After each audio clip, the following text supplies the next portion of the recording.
ओम नमः शिवाय। उसे इच्छित फल देना आराध्य का कर्तव्य है और परंपरा भी है। किंतु परमपिता, इसका अर्थ तो यही हुआ कि महिषासुर इच्छित वरदान पाएगा और वरदान प्राप्त करने के पश्चात मानवों और देवताओं पर अत्याचार भी अवश्य करेगा। कैसे बताएं नारद? जो भी होगा विधि के विधान के अनुसार ही होगा। नारायण नारायण।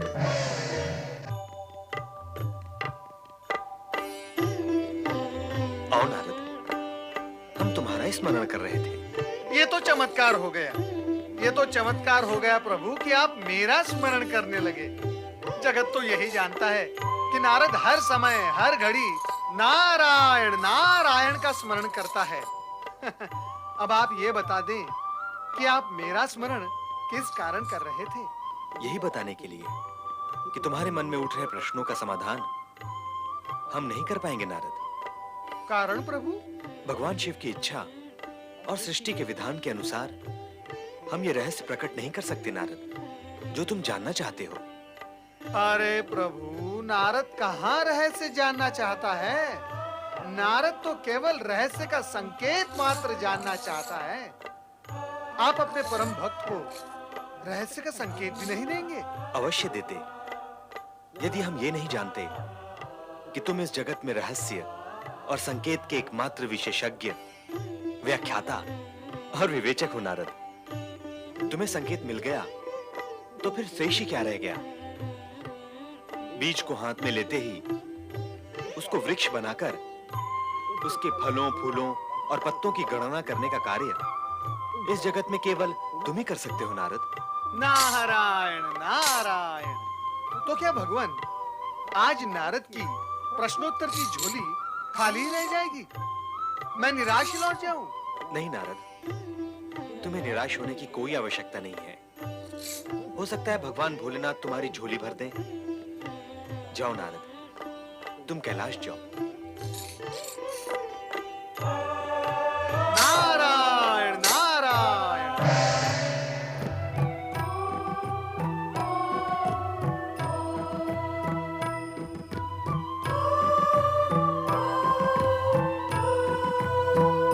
पार्वती, देवी पार्वती।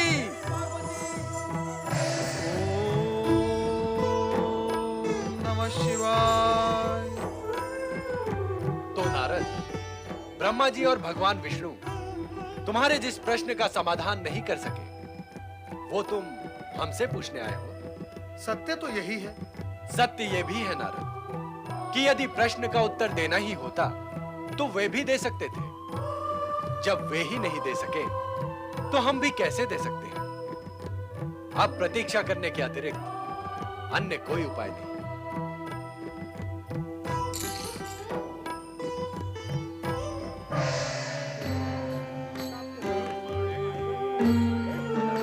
नारायण नारायण नारायण।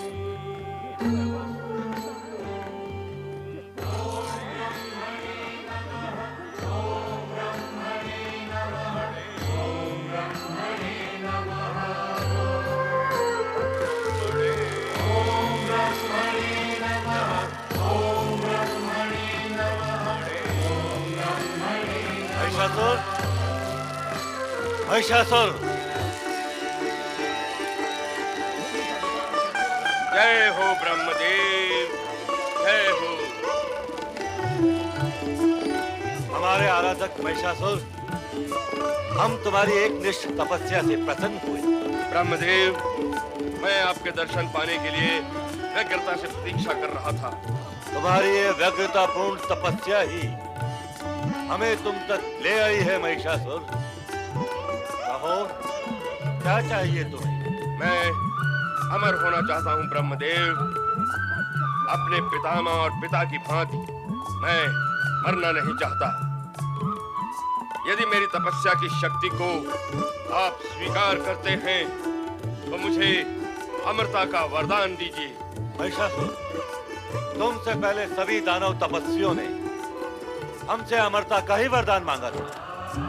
किंतु आज तक हमने ऐसा वरदान किसी को नहीं दिया और भविष्य में किसी को देंगे भी नहीं। तुम्हें भी ऐसा वरदान प्राप्त नहीं होगा। ऐसा क्यों ब्रह्मदेव? इसलिए कि किसी को अमर बनाना हमारी शक्ति से परे है। जो जन्म लेता है उसका मरण निश्चित है। विधि का यही विधान है। मैंने किसी माता के उदर से जन्म नहीं लिया है ब्रह्मदेव। मैं अपनी माता और पिता की चिता से प्रकट हुआ हूँ। चिता में भी तुम माता के कारण ही प्रकट हुए थे। प्रकट होना और जन्म लेना पर्याय शब्द हैं। जिस क्षण तुम प्रकट हुए थे उसी क्षण तुम्हारे मरण का समय निश्चित हो गया। तुम जैसे वीर दानव को मृत्यु से भयभीत होने की कोई आवश्यकता नहीं है महिषासुर। तुम दानवों में अति असाधारण दानव हो और सदा असाधारण जीवन ही जियोगे। अमरता के अतिरिक्त तुम जो वरदान मांगोगे तुम्हें मिलेगा। आप सत्य ही कह रहे हैं ब्रह्मदेव। मरण से भयभीत होना हम दानवों को शोभा नहीं देता। अब यदि आप दे सकते हैं तो मुझे मनमोहक व्यक्तित्व, अपार शक्ति, इच्छानुसार रूप धारण करने की क्षमता तथा इच्छा से सेना, अस्त्र शस्त्र प्रकट करने का सामर्थ्य प्रदान करें। इस जगत में देवता, दानव एवं मानव कोई भी मेरा संहार करने में समर्थ ना हो। तो फिर अपनी मृत्यु का कारण तुम स्वयं निश्चित कर लो महिषासुर। तुम जैसे वीर को वीर गति प्राप्त होनी चाहिए। असाधारण जीवन जीने वाले के लिए साधारण मृत्यु अशोभनीय है। तो फिर ब्रह्मदेव मुझे किसी स्त्री के हाथों से मरने का वरदान दें। स्त्री अबला होती है और जो अबला होगी वो मुझे मारने का साहस ही नहीं कर पाएगी। स्त्री अबला होती है अथवा सबला, यहाँ इस समय यह विषय नहीं है। हम तो तुम्हें तुम्हारा उचित वरदान देंगे ही। हम तुम्हें वरदान देते हैं कि तुम्हारा मरण किसी देव, दानव या मानव के द्वारा न होकर एक स्त्री के हाथों होगा। तथास्तु।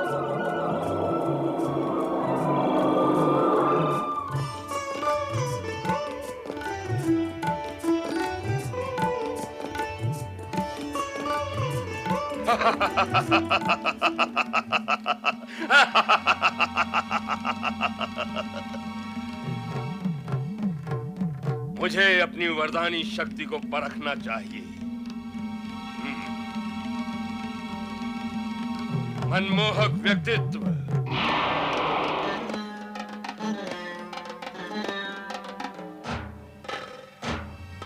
मुकुट, अस्त्र शस्त्र,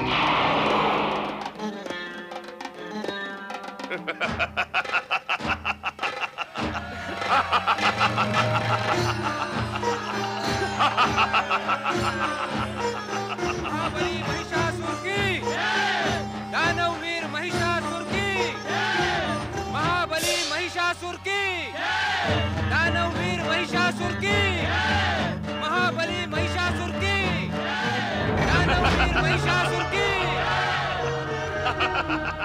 नारायण नारायण। देवराज इंद्र, आश्चर्यचकित होने का कोई कारण नहीं है। ये अट्टहास महिषासुर को परमपिता ब्रह्मा जी द्वारा प्राप्त वरदान की प्रसन्नता का परिणाम है। उसे इच्छित वरदान प्राप्त हुआ है देवराज। अब वो देव, दानव अथवा मानव किसी के भी द्वारा मर नहीं सकता। अतः बुद्धिमानी इसी में है कि आप उसे मारने का विचार त्याग कर चुपचाप उसकी शरण में चले जाएं। देवर्षि, आप क्या यहाँ हमें कायरता का उपदेश देने आए हैं? नारायण नारायण, क्या करूं देवराज, वीरता का उपदेश आप समझते कहाँ हैं? एक हितैषी होने के नाते मैंने आपको तपस्या करने का परामर्श दिया था। देवर्षि, यदि आप हमारे हितैषी होते तो अपने पिता ब्रह्मा जी को महिषासुर को वरदान देने से रोकते, किंतु आपने वैसा नहीं किया। अतः अब हमें भी आपके परामर्श की कोई आवश्यकता नहीं है। नारायण नारायण, अभी वो युग और समय नहीं आया देवराज कि पुत्र पिता को रोक सके। हमारी परंपरा में अब भी पिता को ही पुत्र को रोकने का अधिकार प्राप्त है, और अब तो अभिमान के कारण आपके भाव और भाषा दोनों ही कठोर हो चुके हैं। मैं तो अपना परामर्श अपने साथ ले ही जा रहा हूं देवराज, क्योंकि अब आपको इसकी आवश्यकता नहीं रही। किंतु इतना स्मरण रहे कि अभिमान ही सदा पतन का कारण बनता है, और ये सत्य शीघ्र ही आपके सामने प्रकट भी हो जाएगा। Narayan Narayan.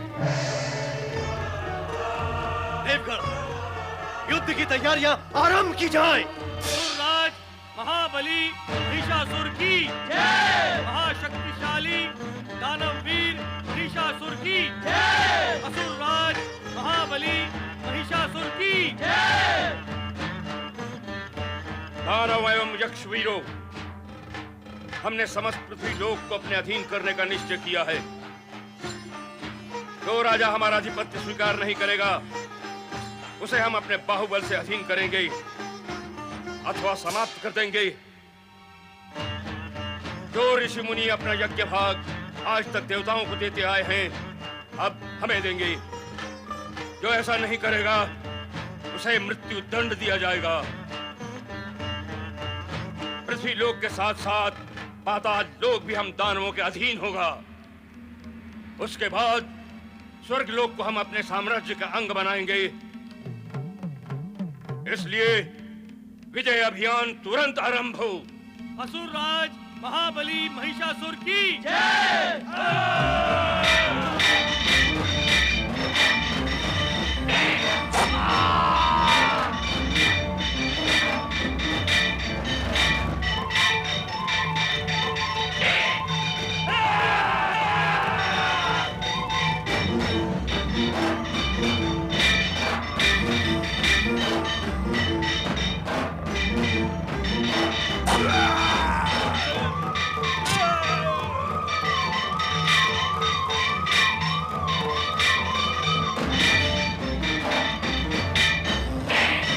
Ha ha ha ha ha!